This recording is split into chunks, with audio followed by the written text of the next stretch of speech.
마태복음 10장 40절에서 42절 말씀입니다. 우리 함께 말씀 봉독하겠습니다.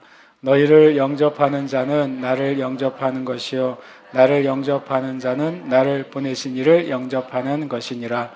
선지자의 이름으로 선지자를 영접하는 자는 선지자의 상을 받을 것이요 의인의 이름으로 의인을 영접하는 자는 의인의 상을 받을 것이요 또 누구든지 제자의 이름으로 이 작은 자 중 하나에게 냉수 한 그릇이라도 주는 자는 내가 진실로 너희에게 이르노니 이 사람이 결단코 상을 잃지 아니하리라 하시니라.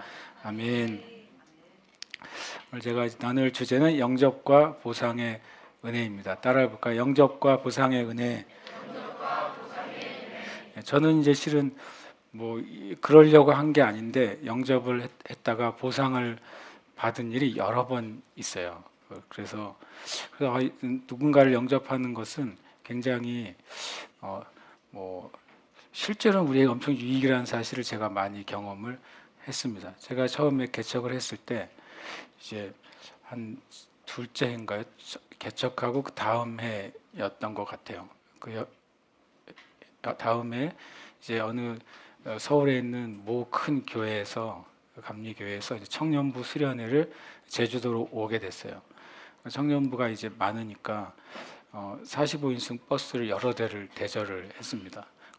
그런 제가 전체가 내려왔죠. 그리고 이제 45인승 버스에 제주 이제 감리교회에 있는 젊은 목회자들이 이제 한 명씩 선탑을 해가지고 이제 안내를 하게 됐어요. 뭐 제가 뭐 그렇게 어리지는 않았는데 다들 또 그 가는 걸 좀 귀찮아하고 자기 사역이 아니잖아요. 그런데 이제 그러다가 어떻게 이제 제가 이제 하겠다고 했어요. 그래서 이제 1호차에 제가 배정이 됐어요.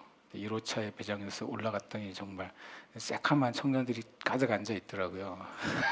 그래서 이제 출발을 했는데 이제 뭐 제가 뭐 그 훈련된 가이드도 아니고 그냥 뭐 앞에 이제 얘기를 하고 가는데 그 앞에 1호차 해필이면 이제 그 교회 담임 목사님이 타고 있었어요. 부담스럽잖아요. 근데 갑자기 이제 출발을 했는데 갑자기 가만히 안 계시고 갑자기 저를 보고 여기 제주에 이제 있는 목회자니까 제주도에 대해서 좀 뭔가를 좀 이렇게 안내를 해달래요. 그래서 제가 알았다 그러고 서가지고 이제 1시간이나 걸렸어요. 이 서귀포까지 숙소가 서귀포였거든요. 그 집회하는 장소. 그래서 제가 뭐 잘 됐다 그래가지고 최선을 다해서 제주도에 이제 그동안 리서치한 거 역사적인 이야기 그다음에 또 내가 또 생각한 영적인 이야기 그래서 1시간 얘기했어요. 1시간 최선을 다해서 1시간 얘기하고 이제 그 목사님이 너무 근데 그분 표현으로는 너무 잘 들었다 그리고 너무 고맙다 그랬어요. 그래서 나는 뭐 내가 할 수 있는 대로 이제 그 목사님과 그 팀을 이제 나름 영접을 한 거죠. 제가 이제 귀찮아하지 않고 당시 개념으로는 그리고 이제 나는 그분을 이제 잊어버렸죠. 한 번 이제 이렇게 가이드 드렸으니까 또 이제 제 차를 가져간 게 아니니까 집에 오는데 엄청 고생했어요. 생각해 보세요. 이제 제주 공항에서 허기포까지 갔는데 돌아올 차는 안 주더라고요. 그래서 제가 그냥 알아서 왔어요. 그리고 잊어버렸어요. 근데 4일이 지났어요. 4일이 지났는데 이제 그분들이 이제 돌아가는 거예요. 돌아가는 건 이제 선탑하달라고 말은 안 하더라고요. 그런데 전화가 저한테 왔어요. 그래서 그때 그 목사님이 전화가 왔어요. 그 자신들이 제가 그 첫날 1시간 되게 그러니까 그분이 보기엔 제가 정말 최선을 다해서 제주도에 대한 여러 자신이 몰랐던 것을 이제 얘기해 줘서 너무 고마웠대요. 그 3박 4일 이제 청년들 수련회를 할 때 저녁 예배 때마다 이제 헌금을 한 거예요. 저녁 예배 때마다 헌금을 하고 또 헌금을 하고 4일 동안 헌금을 했죠. 그래서 헌금을 이제 원래 청년부 재정으로 쓰려고 했는데 이분이 마음을 주님이 감동하사 우리가 제주도 선교에 씨앗을 심자. 그러면 어떻게 심을 것인가? 그 첫날 열심히 제주도에 대해서 설명해 준 그 목사님한테 심자 이렇게 된 거예요. 그래서 제가 몽땅 받았어요.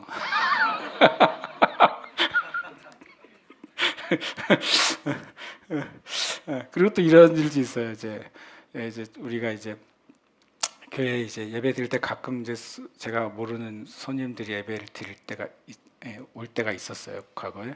그러니까 이제 처음에 퀴어 그 퍼레이드를 했을 때 우리가 한 달 정도 미리 그 신상공원에 가서 매일 이제 예배하고 기도했던 적이 있어요. 그래서 이제 그때 처음 이제 제주도에서 처음 이루어지는 퀴어 퍼레이드니까 뭐 이제 방송사에서도 실은 기자들이 나왔었고 요즘은 엄청 많이 알려져 있는 그 반동성애 강사님들이 실은 제주도에 많이 왔었습니다. 저는 이제 그분들이 오셨다는 사실은 몰랐죠. 우리는 그냥 한 달 동안 신상공원에 가서 주님 이 동성애의 악한 그 물결을 막아달라고 그리고 기도하고 예배했습니다. 아마 이 중에 같이 하셨던 분들도 있으셨을 것 같아요. 그리고 토요일 날 그 첫 번째 동성애 이제 퀴어 행사가 있었고 난리가 났었죠 그날. 제주도 우리 권사님들이 막 들어 누워가지고 막 트럭 앞에 막 들어 누워가지고 여경들이 끌어내고 막 그리고 여기 우리 또 세린이는 또 여경 몇 명을 막 날려버리고 막 그랬어요. 그때 정말 아수라장이 났어요. 왜냐하면 그 다 스크랩을 뭐 대학교 때 해보고 한 번도 안 해보니 스크랩을 짜고서 이제 또 막았는데 오히려 경찰들은 우리를 포위하고 그 퀴어 퍼레이드가 갈 수 있게 길을 열어줬거든요. 굉장히 엄청 어떻게 보면 좀 황당한 사건이었는데 어쨌든 그때 난리가 났죠. 난리가 났고 막 주일이 됐어요. 근데 주일이 됐는데 여기 옆에 모르는 사람 2명이 앉아서 예배를 드리더라고요. 그래서 뭐 제주도 놀러 오셨나 보다. 그리고 예배가 드렸는데 한 분은 아주 지금 뭐 아주 유명한 동성애자들의 에이즈 걸렸을 때 치료했던 거 병원의 병원장님이셨고 뭐 이름을 제가 말하지는 않겠습니다. 잘 아시니까. 그리고 국민일보 기자가 한 명 와 있었어요. 전 두 분이 그런 분인 줄은 몰랐어요. 그리고 예배하고 이제 끝나고 이제 교제하고 그 중가 그 다음 중에 한번 이제 그 기자님하고 식사를 하고 제가 이제 대접을 해드렸어요. 그리고 이제 그분하고 저하고 나이 차이가 별로 안 난다는 사실 알고 서로 이제 안부를 묻고 교제하는 사이가 됐죠. 그러니까 제가 그분에게 한 거는 그날 반갑게 맞아들이고 같이 식사 한번 한 것. 그 다음에 얼마 뒤에 가족들이 한번 내려왔길래 같이 또 식사를 한번 했어요. 그러니까 서로 얘기를 하다 보니까 뭔가 이제 영적으로 맞는 코드도 있고 그래서 제가 수고하신다고 국민일보에서 그랬어요. 그 뒤로 제가 어떤 또 이제 은혜를 영접을 했더니 보상이 뭐가 왔냐면 제가 국민일보 일면에 글을 실었어요. 모르시죠? 주님만 아세요. 실은 원래 국민일보 일면에 누구 한 사람의 글이 단독으로 나오는 게 실은 쉽지가 않거든요. 기사가 아니라 뭐가 나온 줄 아세요? 그 해 수능이 있는 그 날에 그 국민일보 일면에 교단의 그 리더들이 돌아가면서 수능 기도문을 올려요. 매년. 근데 제가 그 해에 올렸다니까요. 찾아보시면 있어요. 저는 교단장도 아니고 어떤 기관의 리더도 아니고 제주도에 있는 작은 교회 목사잖아요. 근데 제가 거기에 제가 안 한다고 그랬어요. 아니 이거 내가 올리면 사람들이 뭐라 그럴 것 같다 그랬더니 하도 계속 얘기를 해가지고 진짜로 제가 장문의 기도문을 올렸어요. 수능 보는 학생들은 장문의 기도문. 그러니까 아무도 모르시잖아요. 그래도 어쨌든 올렸어요. 저는 그분에게 해드린 건 진짜 작은 건 말이에요. 그분이 수고하신다고 웰컴하고 영접해드리고 같이 잠깐 교제하고 식사한 거예요. 그 다음에 이제 국민일보에 보면 한쪽에 겨자씨라는 조그마한 란이 있어요. 뭔가 이제 묵상이나 주제를 올리는 글이 있어요. 그게 제가 한 달 동안 실었어요. 그건 돈도 줬어요. 그냥 저한테 의뢰한 거니까 기사를. 그 다음에 1년 뒤에는 코로나가 터졌잖아요. 코로나 터진 2020년에 그때 15주간 우리 교회를 홍보해 줬어요. 국민일보에서요. 왜냐하면 제가 이제 개척해서 여기까지 온 과정을 쓰라고 해서 이제 안 쓰겠다 그랬죠. 그랬더니 6개월을 쫄르더라고요. 기자는 기자예요. 그래서 걸리면 안 되겠더라고요. 그래서 요즘은 관계를 안 하는데 근데 그분이 미국을 가셔서 이제 관계를 안 해요. 다행히 기자를 그만두셨어요. 그러니까 제가 이제 굳이 표현하면 저는 이제 그분에 대해서 그냥 그 일을 그 안에서 믿음을 가지고 행하는 어떤 면을 보고 제가 되게 귀한다고 생각을 했어요. 저는 이제 작은 영접을 했는데 실은 저에게 온 보상은 엄청 실은 큰 거였고 지금도 우리 교회 새 가족이 새로 오시면 그때 15주 신문에 난 거 카피해서 드리잖아요. 그럼 제가 저한테 질문을 안 하더라고요. 뭐 이것저것 질문할 게 많으신데 어떻게 이 교회가 이렇게 됐는지에 대해서 질문할 필요 없이 주님이 거기에 글을 쓰게 해주신 거죠. 근데 반대의 경우도 있어요. 반대의 경우도 있습니다. 제가 무엇인가를 영접을 했는데 보상이 아니라 반대가 돌아오는 경우도 있어요. 제가 이제 한 번 이제 교회를 이사했을 때가 2008년이었죠. 2008년인가 9년쯤에 교회에 어떤 한 이제 자매님이 새로 오셨어요. 근데 이제 영적으로 또 가정적으로 재정적으로 많은 어려움 가운데 있는 자매님이었어요. 그래서 이제 그분이 이제 교회에 온 지 얼마 안 되셨을 때 그때 이제 제가 어찌어찌 하다가 이제 육지에 있는 어떤 교회에 집회를 인도하게 됐어요.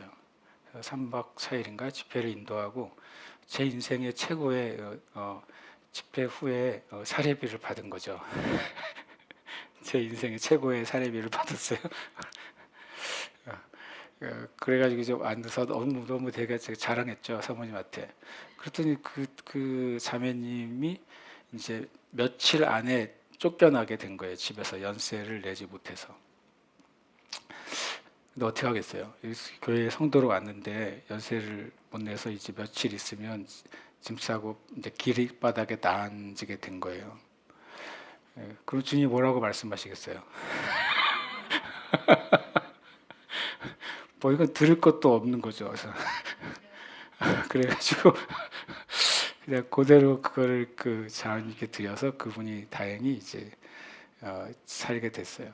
근데 그분이 이제 기도를 하는데 그분 안에 이제 엄청 많은 고통스럽고 힘든 많은 인생의 삶이 있었어요. 진짜로 많은 고통의 삶을 제가 보기에도 고통스러웠을 것 같아요. 근데 그 고통이 이제 기도를 하는데 희한하게 기도를 하더라고요. 하나님에게 원망하는 기도를 하는데 원망을 뛰어넘어서 하나님하고 한판 붙는 기도를 하더라고요. 하나님에게 막 반말을 해요. 그런 기도 못 들어보셨죠? 진짜로. 하나님의 막 욕 같은 말을 해요. 엄청 방언도 잘하고 은혜로운데 그 기도가 깊이 들어가면 그런 게 이제 양신이죠. 하나님의 은혜도 있지만 진리의 말씀이 심겨지지 않았을 때 마귀의 역사도 나타나는 거예요. 기도를 하는데도 깜짝 놀란 거예요. 저랑 사모님이 막 하나님께 욕을 하고 막 원망을 하고 막 소리를 지르고 반말을 하고 마치 좀 이제 칠성한 사람처럼. 근데 다른 면에서 엄청 은혜로워요 또. 그래서 어떻게 해야 되겠어요? 그렇게 하지 말라고 말해야 될 거 아니에요. 그래서 이제 그 기도가 끝난 다음에 자매님 그렇게 하나님은 원망하지 마세요. 그랬어요. 그랬더니 어떻게 됐을까요? 엄청 저를 저주하고 욕하고 교회를 떠났어요. 만나는 사람마다 고흥영 목사, 싹공 목사 나쁜 인간이라고 욕을 하고 다녔어요. 그래도 괜찮아요. 뭐. 그러니까 제가 말하는 거는 우리가 누군가를 이제 환영하고 또 영접해야 돼요. 하나님이 우리에게 보내주는 사람들을 우리가 품어야 돼요. 그런데 그게 이 말대로 영접했을 때 보상의 은혜가 있는데 여기서 못 받아도 괜찮아요. 못 받을 수도 있어요.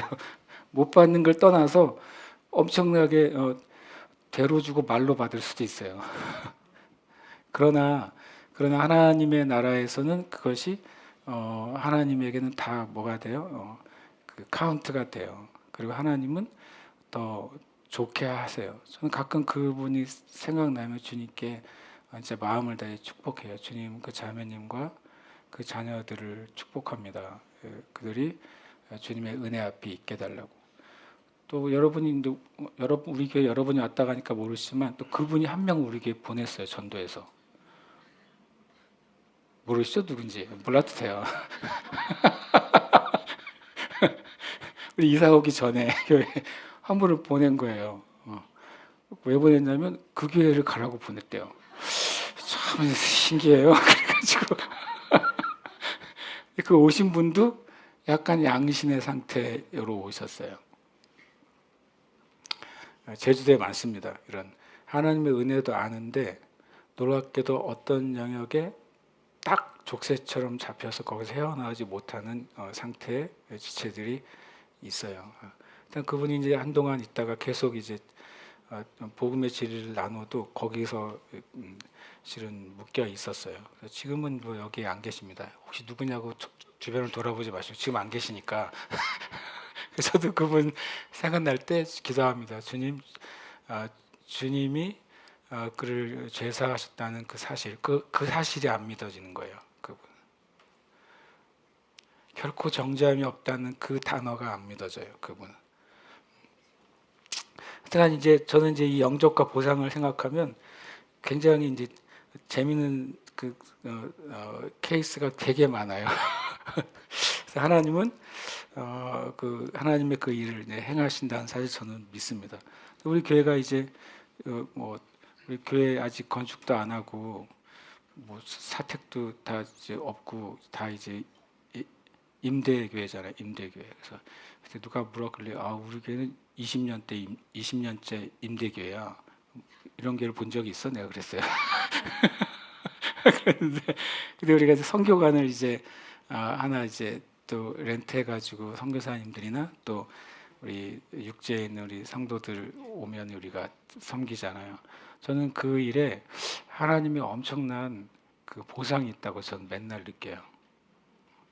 우리가 잘한다 이 말이 아니라 우리가 하나님의 이름으로 값없이 섬기는 그 모든 일에는 하나님의 엄청난 은혜가 있어요. 교회뿐만 아니라 여러분 개인으로도 그러니까 모든 사람에게 잘하라는 게 아니에요. 성경에 모든 사람이 잘하라고 하는 식의 표현은 없어요. 하나님이 우리에게 붙여준 사람이요. 하나님이 섬기라고 보내준 사람. 하나님 우리에게 사랑하라고 보내준 사람.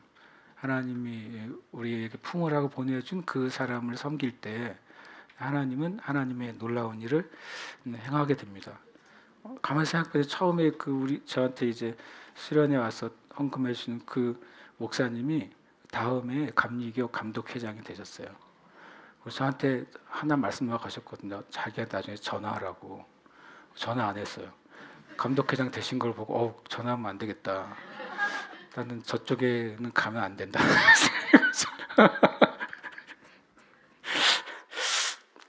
그러니까 우리가 이제 선을 넘지는 말아야죠. 뭔가라도 오늘 이 말씀이 되게 주님이 참 은혜로운 말씀하셨어요. 너희를 영접하는 자는 나를 영접하는 것이요, 나를 영접하는 자는 나를 보내신 이를 영접하는 것이니라. 영접이라는 단어가 나오잖아요. 우리가 요즘 참 좋아가지고 스마트폰을 다 찾을 수가 있어요. 데코마이라는 단어를 사용을 합니다. 그래서 한번 뜻을 읽어볼까요? 시작. 받아들이다, 영접하다, 환영하다, 잡다, 용납하다, 인정하다. 이 의미를 사용이 됩니다. 뭐 receive 아니면 welcome, accept 이런 영어로 많이 번역이 되어 있더라고요. 물론 우리가 잘 아는 요한복음 1장 12절에 영접하는 자, 곧 그 이름을 믿는 자들에게 그 영접은 다른 단어입니다. 근데 다른 단어인데 묘하게 영어 번역은 비슷하게 해놨더라고요. 어쨌든 그건 좀 다른 단어라는 사실을 일단 말씀을 드립니다. 어쨌든 주님이 너희를 받아들이고 영접하고 환영하고 잡는다고 하는 건 뭐냐면 이제 그 사람을 나를 이제 화해 약속을 하는 거죠. 용납하고 인정할 때 그것은 예수님 말씀하셨어요. 나를 영접하는 것이다. 나를 받아들이고 나를 영접하고 나를 환영하고 나를 잡고 용납하고 인정하는 것이다 라고 말씀하세요. 그리고 나를 영접하는 사람은 바로 나를 보내신 이 하나님을 받아들이고 영접하고 환영하고 잡고 용납하고 인정하는 거라고 말씀하셨어요. 그러니까 이 단어가 생각보다 굉장히 광범위한 문장이 되는 거예요. 우리가 하나님을 환영하고 용납하고 인정하고 받아들인다고 하는 것은 진짜 주님을 신뢰하는 것을 의미하거든요. 주님이 이렇게 신뢰하고 살고 싶잖아요. 그런데 예수님이 신기한 방법을 알려주신 거예요. 너희를 영접하는 것이 하나님을 영접하는 일이 될 것이라고 말씀하십니다. 그러면서 너희를 영접하는 자는 나를 영접하는 것이고 또 나를 영접하는 나를 보내신 이를 영접하는 거예요. 그것은 굉장히 우리가 이대로 살면 하나님을 우리가 영접하니까 하나님으로부터 보상을 받는 놀라운 삶을 살게 됩니다. 말씀 한번 읽겠습니다. 손님 대접하기를 잊지 말라. 이로써 부지 중에 천사들을 대접한 이들이 있었느니라. 아멘. 굉장히 재미있는 표현이죠. 손님 대접하기를 잊지 말래요. 이로써 부지 중에 천사들을 대접한 이들. 여기 분명히 모르고 천사들을 대접했다고 돼 있잖아요.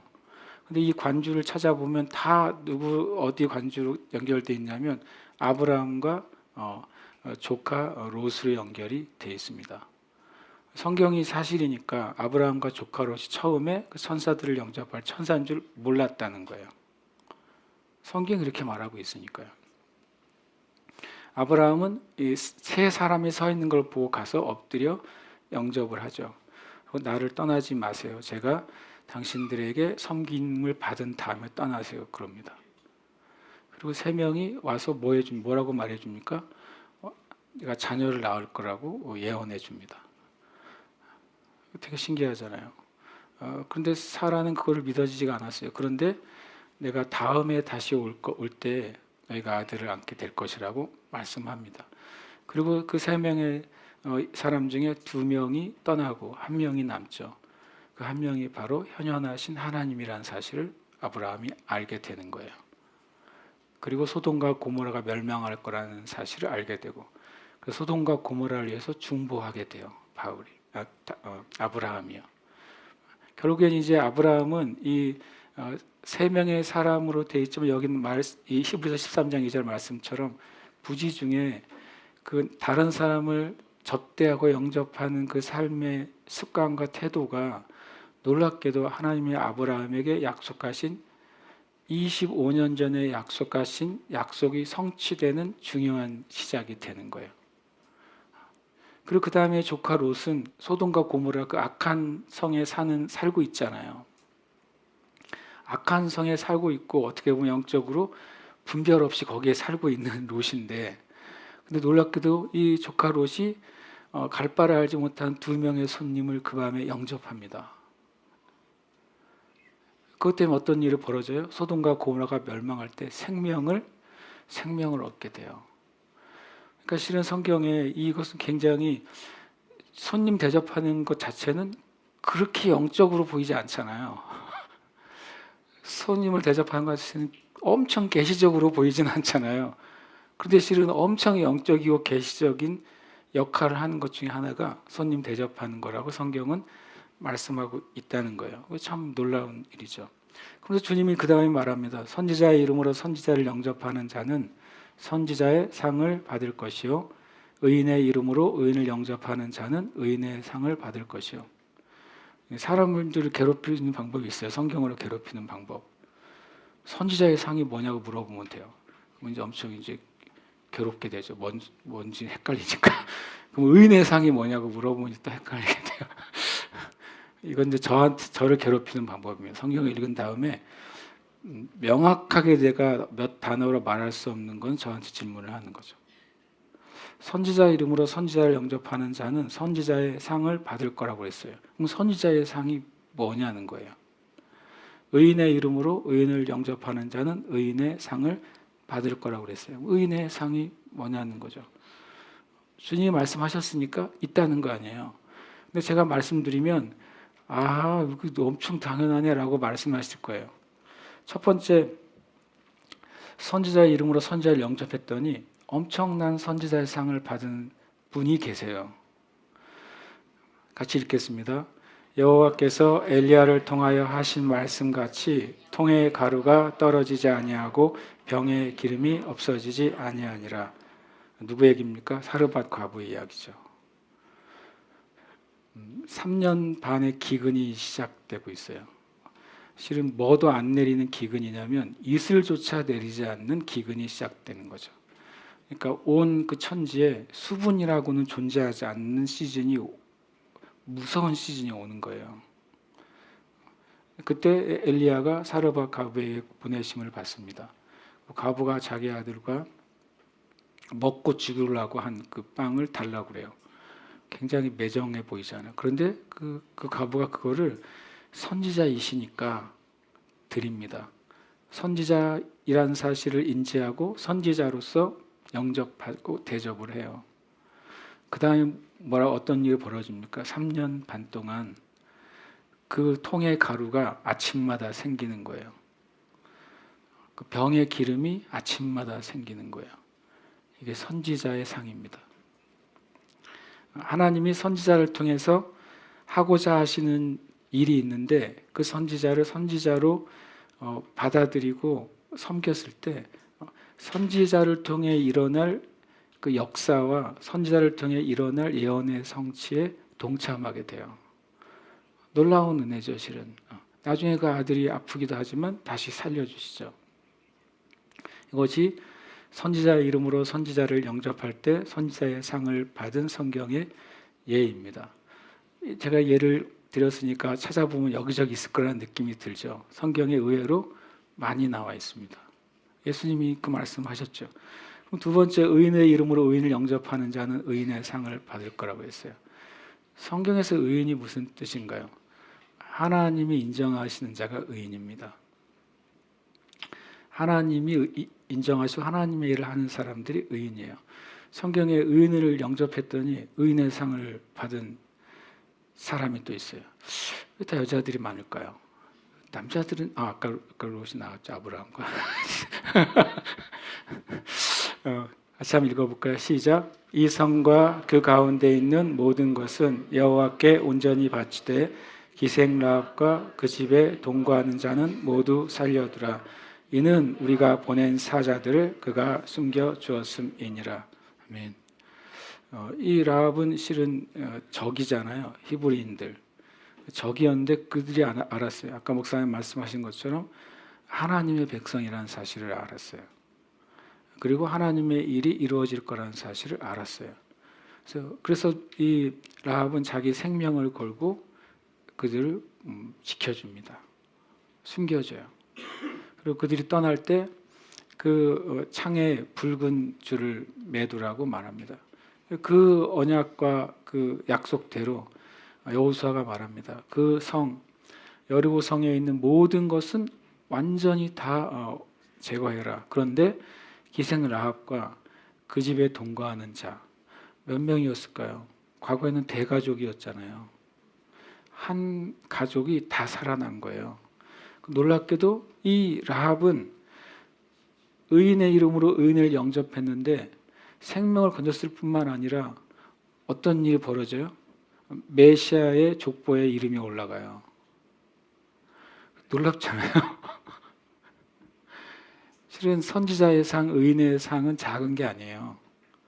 만약에 어떤 것을 값으로 비교하자면 그 영접하는 것은 하나라면 선지자의 상, 의인의 상은 100이 되고 1000이 되고 만이 되는 보상을 놀랍게도 받은 거예요. 저는 이 말씀 보면서 주님이 굉장히 중요한 그리스도인의 삶에 어떤 영적인 또 실제적인 축복의 한 법칙을 말씀하셨다고 제가 생각했어요. 그러면서 말합니다. 누구든지 제자의 이름으로 이 작은 자 중 하나에게 냉수 한 그릇이라도 주는 자는 내가 진실로 너에게 이르노니 그 사람이 결탄코 상을 잃지 아니하리라. 여기서 영접한다는 표현을 하셨는데 영접하는 것에 대한 그 예를 주님이 드셨어요. 뭐요? 냉수 한 그릇이에요. 미니멈 영접이에요. 가장 작은 거잖아요. 그냥 그 사람이 목마른 것을 채워주는 아주 작은 것. 근데 그것도 결코 상을 잃지 않을 거라고 말씀합니다. 저는 우리 형제 자매님들이 오른손이 하는 것을 왼손이 모르게 서로를 섬기신다는 것을 제가 압니다. 그래서 일부러 굳이 제가 그것을 말하거나 소문내지 않습니다. 왜냐하면 주님께 상을 받을 거니까요. 우리는 주님께 상을 받을 거예요. 그래서 우리가 오히려 알려지는 것을 조심해야 돼요.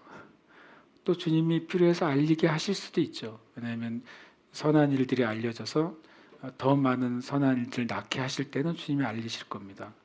그러나 우리가 주님의 이름으로 다른 형제 자매들을 섬기는 것은 하나님 나라의 놀라운 역사의 통로가 될 것입니다. 그리고 그 일 하나님이 행하신 놀라운 일입니다. 이 말씀 읽겠습니다. 오직 너희를 위하여 보물을 하늘에 쌓아두라. 이 말이 참 세상에서는 다른 방법이죠. 세상에서는 너희를 위하여 이 땅에 쌓아둬야 되는 거예요. 너희를 위하여 부동산에 쌓아두든, 너희를 위하여 비트코인에 쌓아두든, 너희를 위하여 ETF에 쌓아두든 쌓아둬야 되는 거예요. 너희를 위하여 금을 사든, 이렇게 금값이 계속 올라가잖아요. 부자 아빠 가난 아빠 쓰신 기요사키께서 최근에 엄청난 폭풍이 다가온다. 주식도 바닥이 날 것이고 코인도 바닥이 날 것이고 금도 바닥이 될 것이고 모든 것이 완전히 무너지는 일이 벌어질 수 있다고 경고를 했어요. 그래서 제가 읽으면서 말했어요. 어차피 난 쌓아둔 게 없고 하늘에는 좀 쌓아뒀으니까 그걸로 살아야지.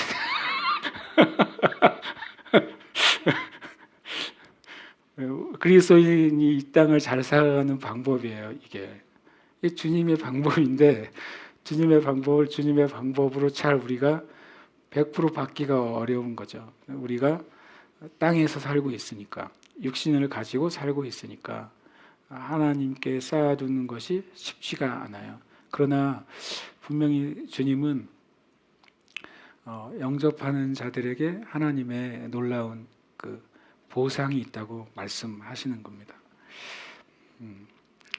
기도하겠습니다.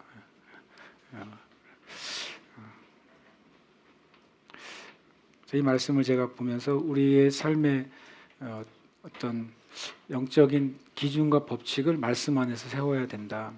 그 중에 하나가 우리의 삶에 하나님 앞에서 우리의 삶을 세우는 삶, 천국에 쌓아두는 삶이 가장 지혜로운 삶인 것이죠. 함께 시간 고백하고 기도하고 있습니다. 함께 고백합시다. 하나님께서 나에게 보내신 이들을 받아들이고 영접하고 환영하고 용납하고 인정한다. 아멘. 한 번 더요. 하나님께서 나에게 보내신 이들을 받아들이고 영접하고 환영하고 용납하고 인정한다. 아멘. 다시 고백합니다. 내가 사람들을 영접할 때 나는 하나님을 받아들이고 환영하고 용납하고 인정하는 것이다. 아멘. 한 번 더요. 내가 사람들을 영접할 때 나는 하나님을 받아들이고 환영하고 용납하고 인정하는 것이다. 아멘. 고백합니다.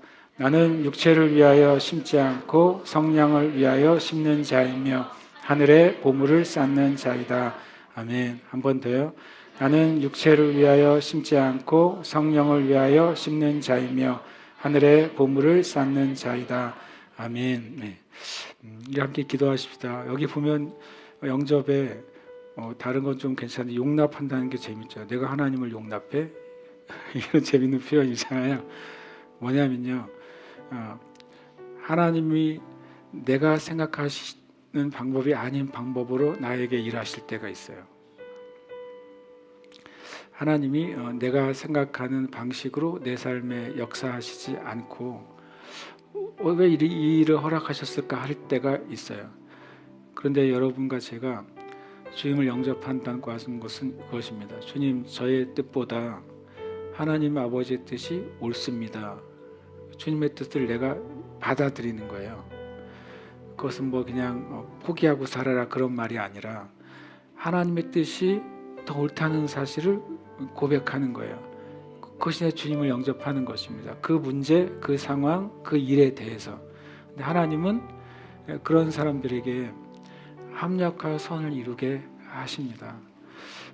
합력하여 선을 이룬다고 하는 것은 많은 여러 가지 일들이 계속 진행이 되는데 그것이 하나님의 선을 향해서 계속 수렴이 된다는 거예요. 결국에 하나님이 우리를 향하신 최고의 일들을 이루신다고 말씀하시는 것입니다. 하나님을 사랑하는 자, 곧 그 뜻대로 부르심을 입은 자들에게는 그 일이 일어난다고 말씀하십니다. 그래서 우리가 이 시간 여기 이름을 넣어서 우리가 기도할 때 고백을 하셨으면 좋겠어요. 주님, 저는 내가 온 인류를 다 사랑할 수는 없잖아요. 그러나 하나님은 우리에게 사람들을 보내세요. 이미 보내주신 사람들이 있잖아요. 근데 우리가 지나간 사람들에 대해서 우리가 뭐 어떻게 돌이킬 수는 없으니까 그것 때문에 마귀가 정죄하는 것에 대해서 정죄에 빠지지 마시고 하나님이 지금 나에게 보내주는 사람들, 하나님이 주님이 하나님 아버지가 우리에게 그 사람에게 네가 필요하다라고 말씀하시는 그 사람들을 우리가 영접하는 것입니다. 그럴 때 하나님이 놀라운 하나님의 일들을 하나님 나라를 통해서 이루어 가시는 거죠. 때로는 그 대상이 우리가 오늘 어제 오늘 날 그 유대인들일 수도 있는 것이죠. 우리 목사님이 3개월 지난 다음 유대인들 미워졌다 그랬잖아요. 한국에선 30분 걸릴 관공서 일이 3주가 걸렸으니까 계속 가도 모른 척하고 안 들어주고 다음에 오라 그러고 끊임없이 그런데요. 근데 이미 저기 두 분이 영접하신 줄 믿습니다. 받아들이고 환영하고 용납하고 인정하고 그러니까 이 개인이 될 수도 있고 하나님 우리에게 중보 기도자로 품으라고 한 민족이 될 수도 있어요. 하나님 우리 그 사람들을 우리의 영으로부터 영접하고 주님께 나아갈 때 하나님은 놀라운 일들을 행하실 줄 믿습니다. 우리가 함께 이 시간 이름을 넣어서 고백하고 기도하겠습니다. 함께 고백합니다. 하나님께서 고운령에게 보내신 이들을 받아들이고 영접하고 환영하고 용납하고 인정한다. 고운령이 사람들을 영접할 때 고운령은 하나님을 받아들이고 환영하고 용납하고 인정하는 것이다. 고운령은 육체를 위하여 심지 않고 성령을 위하여 심는 자이며 하늘의 보물을 쌓는 자이다. 아멘.